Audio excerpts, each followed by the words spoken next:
Le pays des mathématiques est un endroit exotique et déroutant.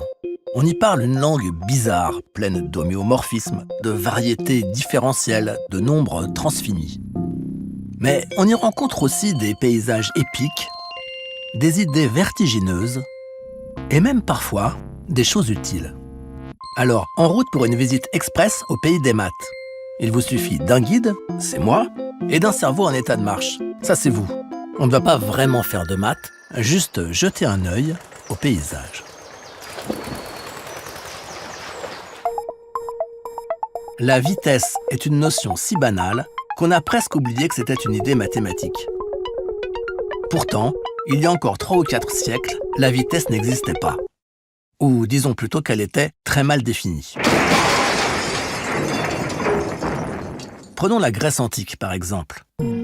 À cette époque, les mathématiques font encore partie de la philosophie, et le monde que décrivent les philosophes grecs est un monde géométrique, parfait et parfaitement immobile. On y rencontre des solides réguliers, des constantes absolues et des vérités éternelles. Le mouvement ne fait pas partie du tableau. Tellement pas qu'un certain Zénon d'Élée, un philosophe du 5e siècle avant Jésus-Christ, invente une série de paradoxes qui prouvent que le mouvement est impossible. Prenez une flèche, nous dit Zénon.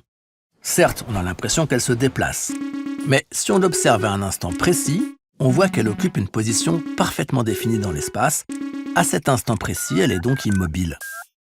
Comme la durée est composée d'une succession d'instants et qu'à chacun d'eux, la flèche est fixe, il faut conclure que la flèche ne bouge pas réellement et que le mouvement est une illusion qui prend place dans l'œil du spectateur. Ce paradoxe, qui va empêcher de dormir les philosophes de l'Antiquité, montre bien que la notion de vitesse ne va pas de soi. Alors attention, utiliser Zénon pour contester ces contraventions est encore possible au Moyen-Âge, mais depuis la Renaissance, le mouvement s'est glissé sournoisement dans le paysage des mathématiques.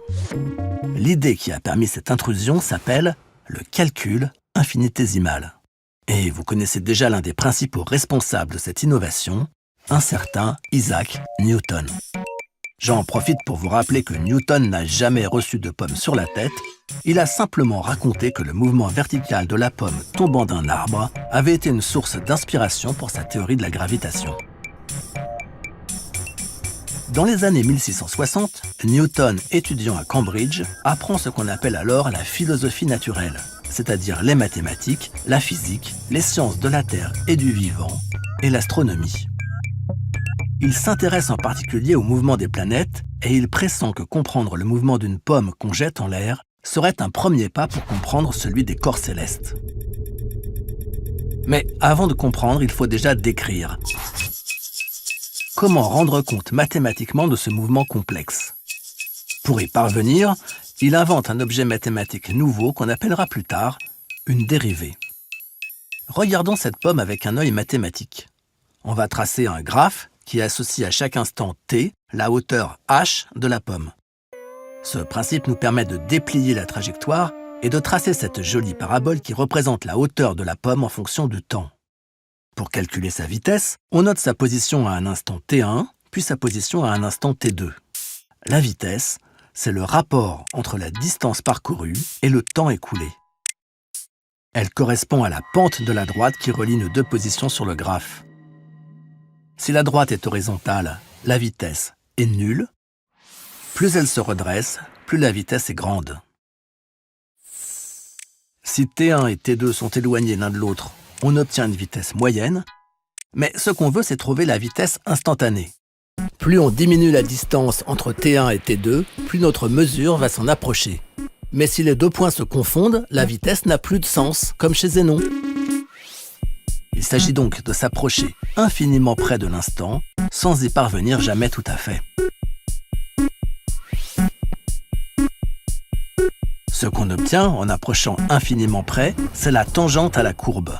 Et c'est la pente de cette tangente qui représente la vitesse.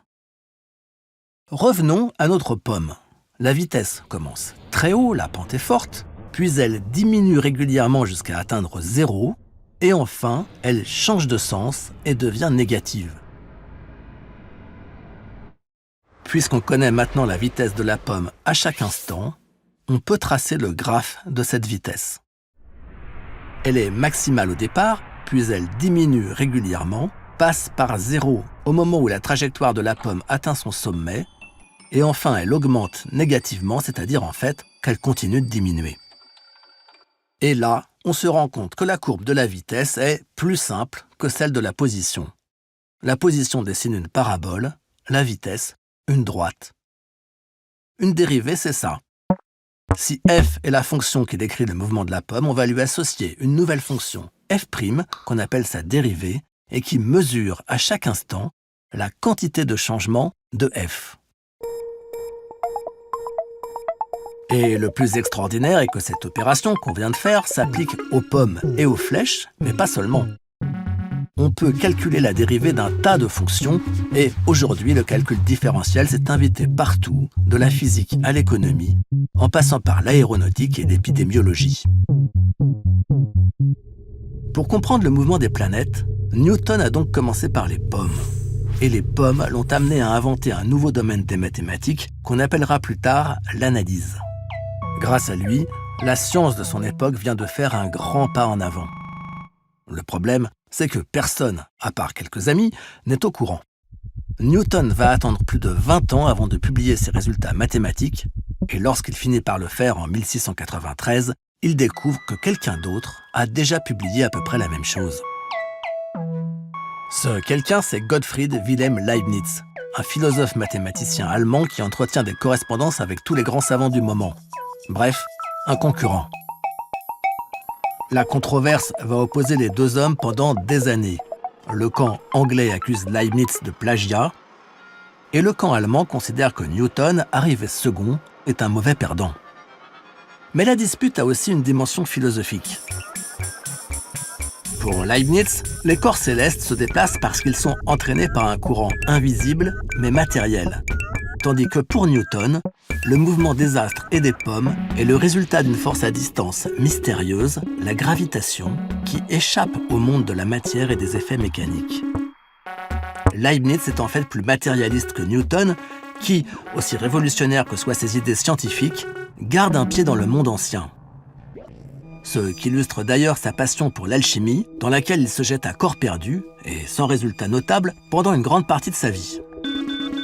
Bref, le calcul différentiel a deux paires putatifs, auxquels il faudrait d'ailleurs ajouter toute une série de portraits, si on voulait vraiment rendre justice à chacun, ce qu'on n'a pas le temps de faire puisque je vous rappelle que notre sujet, c'est la vitesse. Grâce à la dérivée, on peut donc calculer la vitesse des pommes, des flèches et des décapotables, mais aussi le taux de rendement de votre livret d'épargne, la vitesse de propagation d'une épidémie et celle du refroidissement de votre café. Tout ça grâce à une pomme et à une drôle de paire de paires putatifs. Et puisqu'on parle de pommes, revenons un instant à nos courbes. De celle de la position, on a donc extrait celle de la vitesse. Mais après tout, pourquoi s'arrêter là? Pourquoi ne pas extraire la dérivée de la dérivée? On obtiendra ainsi ce qu'on appelle une dérivée seconde. Essayons. La courbe de la vitesse est une droite, donc sa tangente est confondue avec elle, et la pente de cette tangente est toujours la même. Voici donc la courbe qui représente la dérivée de la vitesse au cours du temps. C'est une droite horizontale qui correspond à une constante. Mais la dérivée de la vitesse a aussi un nom dans le langage courant, c'est l'accélération. Le mouvement complexe de la pomme résulte en fait d'une accélération constante à laquelle sont soumis tous les objets terrestres. La gravitation que Newton va mettre en évidence au cours des années suivantes. C'est ça, la magie de la dérivation.